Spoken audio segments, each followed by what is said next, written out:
disse, a CPMI do INSS tem tudo para ser um verdadeiro espetáculo. Não sei se um espetáculo proveitoso para algo ou um espetáculo grotesco, mas ontem a gente teve uma palhinha, né, Orengo, do que deve ser essa CPMI.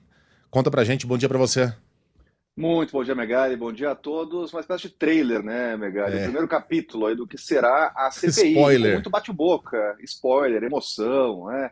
E a estratégia principal, tanto do governo quanto da oposição, já está bem estabelecida e ficou desenhada ali naquela sessão, que era uma sessão, uma audiência pública com o ministro, primeira audiência com o ministro da Previdência, o novo ministro Volney Queiroz. E a estratégia é o seguinte: é um tentar apontar a responsabilidade para o outro, né? Então, do início ao fim da audiência, a gente viu lá o ministro tentando jogar a responsabilidade para o governo passado e a oposição, claro, cobrando do ministro também responsabilidade. E aquele momento que marcou a CCI foi a CPI, a comissão, na verdade, né, foi o embate justamente do ministro com o ex-ministro da Justiça, senador Sérgio Moro, quando o ministro disse que teve denúncia em 2020 e nada foi feito.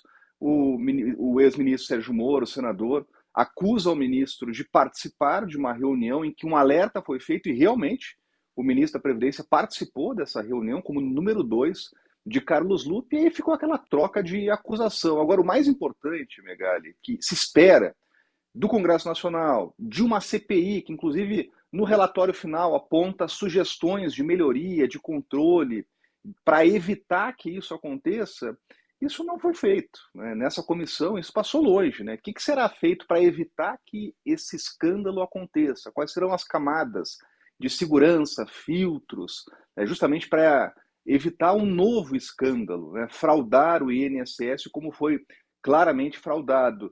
E o que é fundamental, o ressarcimento dos aposentados. Além dessa briga política, tem uma questão de efeito prático. A gente tem mais de 1 milhão de aposentados que já foram lá no sistema do meu INSS alertar que não pediram descontos de associações e sindicatos.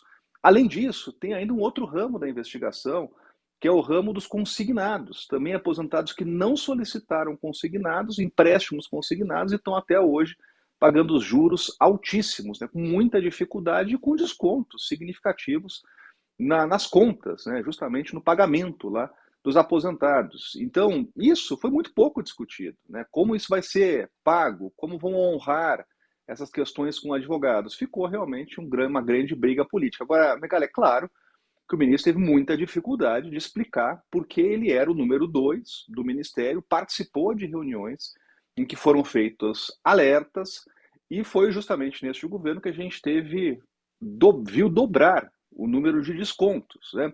Então, em função disso, é claro que é muito delicado para o governo. A gente viu ontem o líder do PT anunciando que vai apoiar a CPMI, cobrando escopo de investigação. Teve já um senador do PT, Fabiano Contarato, ex-líder, inclusive, que já assinou, e a gente já viu uma estratégia do governo, da base do governo, para tentar, pelo menos, assumir o comando da CPI, para ditar ali o que vai acontecer na comissão. Agora, a CPI é sempre muito imprevisível, por isso que o governo está tentando empurrar isso com a barriga, deixar para depois, deixar esfriar ainda os ânimos e, principalmente, tentar controlar politicamente a CPI, o que todos os governos fazem. Agora, já na semana que vem, com a volta de Davi Alcolumbre, estava na viagem com Lula, o que se espera realmente é que se tenha um calendário aí, que se já dê uma indicação de quando essa CPI vai sair, até porque se travarem, tem um caminho judicial que já há precedente, né? Então a oposição vai ao Supremo, o Supremo deve decidir pela instalação da CPI, é o governo já se preparando justamente para o momento que vai ser de instabilidade, de incômodo, com uma CPI que deve surgir.